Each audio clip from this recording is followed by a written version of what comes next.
Oh, remember the days when this was an important cooldown to cast? Man! Upcoming class tuning on weekly resets. So, depending on when you see this video, dear YouTube, since this is recorded during our stream, you might already have these buffs live. So, in case you're living under a rock and you don't know what just happened, you might have gotten buffed. Blood Decay, all damage increased by 3%. I subscribe to that. I definitely think Blood Decays fundamentally don't really have a lot of damage, but I need Bear, please. It's probably nothing for Bear. Light of Dawn healing increased by 10%. Yes, Holy Paladins haven't really gotten much love. Now, I do want to take a quick look and see that Light of Dawn, how much healing it does. I would imagine it does better in raids, maybe? Let's look in raids. I don't know how Holy Paladins are in dungeons. I'm assuming they're fine. I know our Holy Paladin used to melt the meters once upon a time, so I imagine that now Holy Paladins might be struggling for some buffs a little bit. Slight buff required. Oh, 133k HPS? What? Shut up. Holy Paladins are busting. That's a lot of HPS. This is more than I do. All right.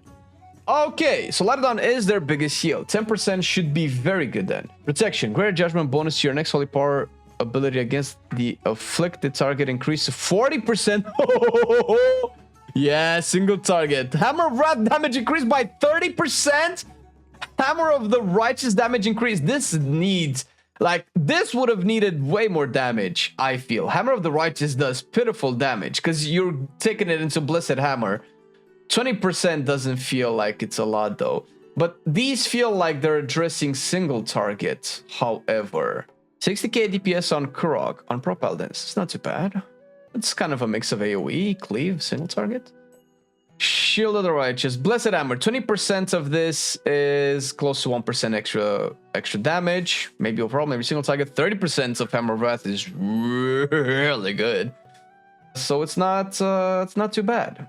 It's not too bad. Oh, Judgment bonus to your next Holy Power ability against the affected target. That basically means... I don't know if they're taking... I assume they're taking more Shield of Righteous damage, right? 20% more Shield of Righteous damage if you're in single target. Greater Judgment. Judgment causes the target to take 20% increased ability damage from your next Holy Power. This is purely single target. So Pro Paladins are going to do 20% more Holy damage with Shield of the Righteous, which is good. So this only affects Pro Paladins. Listen, more damage to Pro Paladins, 100%. Elemental Shaman, let's go! Okay, Lightning Bolt damage increased by 10% for Elemental only. Okay, so nothing for this is PvP. 10% lightning damage. Okay, what is a fight where you could do a lot of damage? I don't know what Elemental shines at. We can look at Council, which is an AoE, and we can also look at Terros. Two opposing fights with almost polar opposite damage profiles. Although... Council doesn't have as many targets as other fights, like, you know, Resgeth adds, Diurna adds, I guess Aeronog, but I mean, do we even consider Aeronog being AoE? Okay, best Elemental Shaman, 200k DPS on Terra, on the Council actually. Let's see the damage breakdown, and on Terros it's 88k. Ooh. Oh, we know Sheffy. We had a podcast with Sheffy before. Okay, no Lightning Bolt is casted at all in AoE. I mean, it makes sense. But in single target, whoa, wait, you don't cast Lightning Bolt ever. Yo, he casted 4 Lightning Bolts this entire time. So once again, we have a case of I'm buffing something that you don't use because it's too low damage, and you're still doing too low damage. This is probably not gonna help. I don't know how much this is gonna help the overall damage. I don't think 10% for Lightning Bolt is gonna do it. You hardly cast Lightning Bolt. Maybe in this build. But I mean, this is the best single target that you can dish out as of now. I'm assuming it depends on what spec, but would I be surprised to see another Terros log with more Lightning Bolt damage usage? Or is Lightning Bolt something that you cast more in AoE builds? So I'm assuming Lightning Rod or similar builds would probably use Lightning Bolt more. But nobody's using these in single target. I retain my point of view. I'll wait to be surprised. Lava Burst damage increased by 6%. Okay, this is good because Lava Burst is the best damage source in single target. How about AoE? Because I assume you use Lava Burst just to consume. You don't even use Lava Burst to consume Lava Surge at all? Okay, so pure single target. I think the single target buffs are very good. AoE numbers still seem to be good numbers. They're probably not top numbers, definitely not top numbers, but single target is probably the thing that needs to be repaired sooner. Earth Shock damage by 6%. I mean, that wouldn't directly affect Elemental Blast, right? Elemental Blast replaces Earth Shock? Yeah. Okay, that's not too bad. Also, Elemental Blast damage increase. So does that mean... Wait. Does that mean that Elemental Blast will do 12% more damage? Or just 6% and they're just buffing both so that they kind of stay in line with each other? Does Elemental Blast damage scale off of Earth Shock damage? Maybe not. Maybe not. So Elemental Blast is 175% spell power. Earth Shock is 252% spell power. 6% damage increase on Earth Shock will make it deal more raw scaling damage, but Elemental Blast still gives you stats. Okay, so it does sound like it could be different. Yeah, 12% might be a lot. It's definitely not in tune with everything else. Ice Fury damage increased by 80%. Now I know I've seen Ice Fury here. Oh, this is just the raw spells damage. Oh, okay. Well, this means that it's gonna be doing almost as much damage. Not even as much damage as one Elemental Blast. Wow, there's not much incentive to cast Ice Fury in a build with Ice Fury. Is that more of an AoE thing? I'm not seeing it either in AoE or single target. Any percent buff doesn't... It's a big chunk, but it's never gonna be impactful. It's a 30-second cooldown. You mainly cast it to buff your Earth Shocks, Frost Shocks rather, and it's already scaling mediocrely. So 80% of a mediocre thing is maybe turning the whole thing into a good thing, not into an amazing thing. Oh my god, it's just a Maelstrom gain on openers and downtime. What has Ice Fury been reduced to? Oh, remember the days when this was an important cooldown to cast? Man, okay, they might have to do more than just this.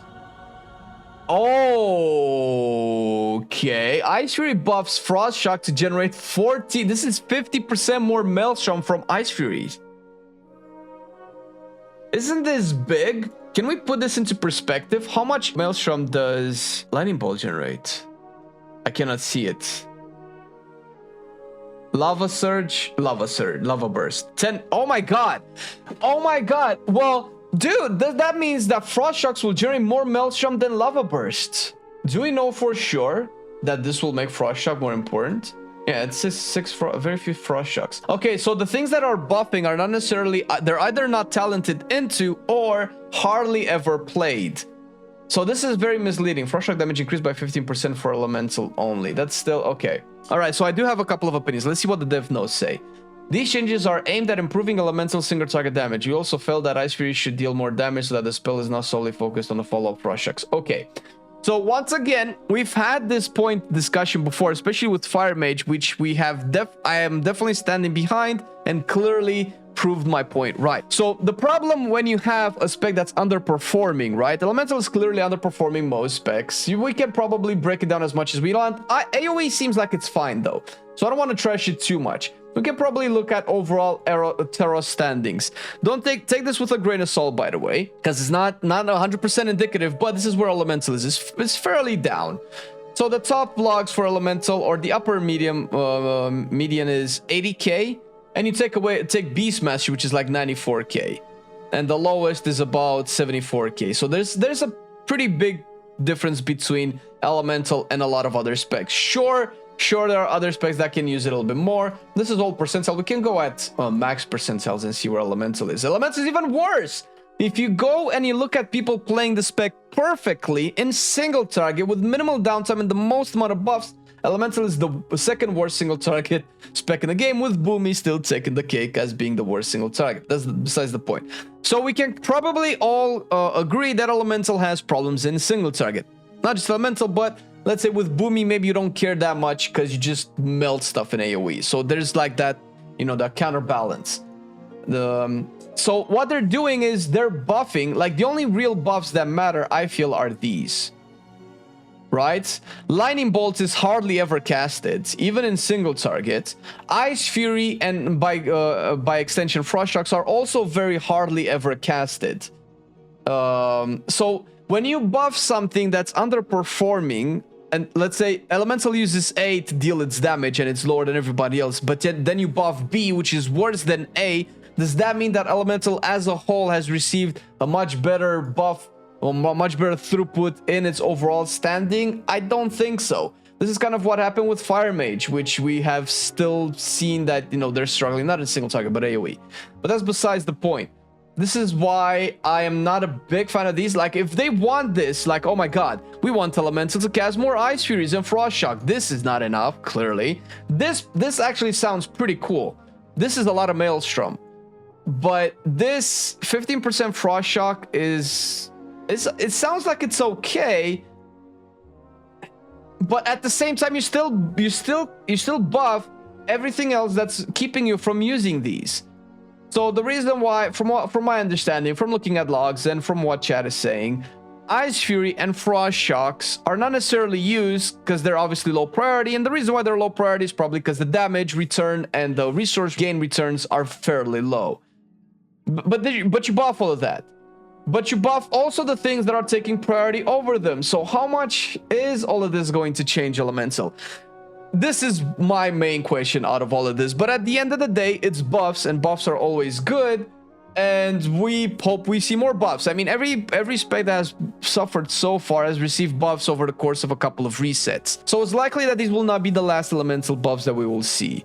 So fingers crossed, Elementals is finally addressed. Someday bears, someday survivals. Ah! All right. I've been loving it then, I still love it now. Still, I play WoW. Still, I play WoW. Getting better every day, let me show you how. Cause still, I play WoW. Still, I play WoW. It's getting harder to stay, but at the end of the day, it's a guilty pleasure, so just log in and play. Whether it's classic or retail, I'ma do a /bow. Still, I play WoW.